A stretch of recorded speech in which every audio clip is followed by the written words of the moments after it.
President in Henri Mondor, Créteil, near Paris. And I'd like to thank Françoise Zéran for organizing this session and yeah, for the beautiful things. And also to thank once more Laurence for the organization and everything. So, okay, case number 6. This is about a 21-year-old man who presents a recent onset of a left submental mass bulging in the floor of the mouth, initially associated with local pain. Clinical examination rules out other abnormalities such as nodes and inflammatory signs, and MRI is performed. So we have the pictures of the examination with the mass and bulging in the neck. And you have the MRI. There are 2 pages. I'll let you look at these slides with T1, sagittal and axial, T1 gadolinium, and ADC map. Second slide, coronal T2 in two slices, and fat saturated T2 axial, 2 slices. So, hopefully, Françoise provided some kind of iron thread to reach the diagnosis. So, first describe the lesion, what is the precise location of it, what are the possible diagnoses, which one would you favor, and to organize the therapeutic strategy, there's an anatomical structure with which the relationship needs to be checked, and plus there's a bonus point for the painter. So, the lesion description, first clinical, always the patient. So as we saw, this is the mass of the mouth floor. It's paramedian. There's an elevation of the mucosa, some kind of a bluish tinge, and a submandibular bulging. For MRI, the lesion, as we see, is ovoid. It's paramedian. There's only one lesion. It's well circumscribed. It's walled, it's thinned. The signal of the lesion, it's hypo-T1 and hypo-T2. It's a liquid signal, and there's obviously a mass effect on the tongue and on the floor mouth, and it's approximately 5 centimeters. These 2 images show that the diffusion is elevated, such as that of water. There's a mild, thin wall enhancement. There's no nodule, there's no mass enhancement. So you can say that it's some kind of simple cyst of liquid content in the mouth floor. What is the precise location of the lesion? It's limited first upperly by the mouth floor and its mucosa, by the tongue, here, by the myroid muscle, here. I put the contralateral one, by the euglossus muscle and the denuglossus genuoid muscles of the tongue, and laterally by the mandible. This describes the sublingual spaces, yeah, which is in fact a virtual space. There's no fascia, and lesion can develop in it freely. So it's a sublingual cystic lesion. We could evoke this diagnosis, so epidermoid or dermoid cyst, lymphangioma, second bronchial cleft cyst, pteroglossal duct cyst, and abscess. We're going to discuss that briefly. First, epidermoid cyst. It's a unilateral cystic mass of the sublingual space. Epidermoid cysts are congenital. It's made of keratinizing epithelial effusion lined by fibrous wall, and their signal is hypo-T2, hypo-T1, and there may be a thin. The wall is thin and non-enhancing. Problem, as we see with the diffusion is elevated in our case, and classically for epidermoid, the diffusion is restricted, such as here, taken from internet. The cyst is here, and you see that the diffusion is restricted. Not the same location, but it's comparable. Secondly, dermoid cyst. So it's a unilateral cystic mass of the sublingual space. It's also congenital. It's made of dermal structures such as sebaceous glands, hair follicles, fat, lined by a keratinizing squamous epithelium. And there may be a thin wall enhancement.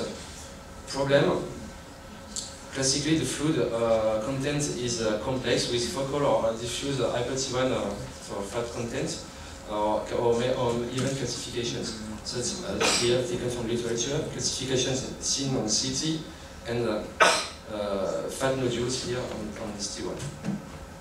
Lymphangioma, it's a vascular lymphatic malformation. Classically, it can be seen in the submandibular space much more than the sublingual. The signal is hypo-T2, hypo-T1. It's homogeneous with a thin and non-enhancing wall. And there may be signal, hemorrhagic signal, and fluid levels. The problem classically is multiloculated.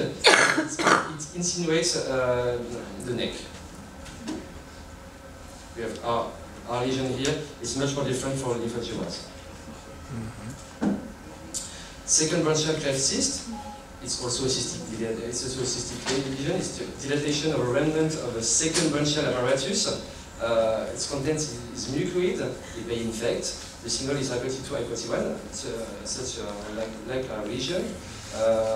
It may show hypo-T1 if the content is proteic, and there's a thin wall which doesn't enhance. It may be anywhere from pharyngeal wall to skin. Usually at the anterior border of the sternocleidomastoid muscle, which is not the case for our lesion. Here, second branchial cleft cyst taken from the internet. Pteroglossal duct cyst. It's the most common congenital neck cyst. It's a failure of normal ventilation of biologic pteroglossal duct. The content is also liquid, hypo-T2, hypo-T1. Problem is typically located in the midline, such as here. Last, mouth floor abscess. In sublingual space, it's usually associated with dental root abscess, which we do not see in our case. The signal is hypo-T2, hypo-T1 with intense rim enhancement, which is heterogeneous. It may be associated with cellulitis and edema, which is not the case for our lesion. And classically, for pyogenic germs, diffusion is restricted. We've seen that it's not the case. Here, a classic abscess seen on CT with massive wall enhancement. So, we have ruled out all our possible diagnoses. There may be another one. You got an ID? Okay, of course. This one. So, ranula. It's a mucocell of the mouth floor, made of collected mucin coming from an obstructive salivary gland duct. Usually, this obstruction is caused by a minor local trauma, and it involves the sublingual gland in the vast majority of cases. There are classification. In fact, there are two different types. There's a simple ranula, which is confined to the sublingual space, provoking a paramedian swelling of the mouth floor, like in our case. And there's the plunging ranula with an extension in the submandibular space through the malleoid muscle, which may cause a swelling in the neck. There's ranula comes from the Latin.